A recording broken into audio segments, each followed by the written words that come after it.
Een van de plakken die het met kwatten oppakt wordt is het Mandenveld bij Bakkerveen. In dit natuurgebied van het Frieske Geer moet een stuk bosk verdwijnen om plak te maken voor heide. Nog dit hier met hier de Schepper de Groen in. Dan weer de BM voorthellen, de stoppen die weer voortvreest. En dan hellen we wat van de strooise laag hier. Hellen we voort om de heide weer beter kiemen te laten kennen.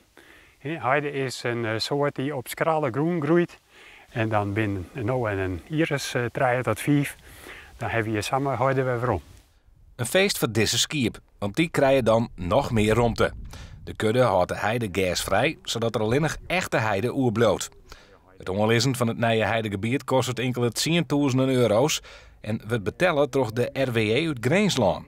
De bouw van de Eemscentrale zorgt voor versmarging van de Greense natuur, maar we dus hier in Friesland compenseren. Het is een beetje een dubbel gevoel misschien, maar ja, er is hier nu zo'n van gebieden binnen een bepaalde straal van de Eemshaven die hem daar verliezen. En dit wie bij uitstek een terrein wat we nog eens aanpakken moeten. Het Frieske Geer is wiersmeidjild. Het opknappen van het Mandenveld stiert langer op het verlanglistje. En zo krijgt de heide weer een kans. Er is net zo volle oude heide meer in Nederland en bij dit perceel is bij uitstek geschikt daarvoor.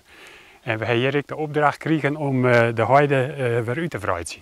Maar ja, de meesten zullen zeggen het is toch zonde. Het zijn zulke mooie BM, zo'n mooi stukje natuur en dan gaat het al je voort. Ja, we hebben hier lang net alle BM voort, ja? Maar op dit plekje werden wij hier nog binnen, waar we het in de heide trein motoren verbinden.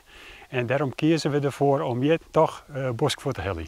Nee, de simmer worden de eerste BM voor het hellen, maar uiteindelijk dit plaatsje als resultaat. Zoals jullie het type heidegebied het vroeger ik uitzicht, maar hier en daar wat silhouetten van solitaire BM.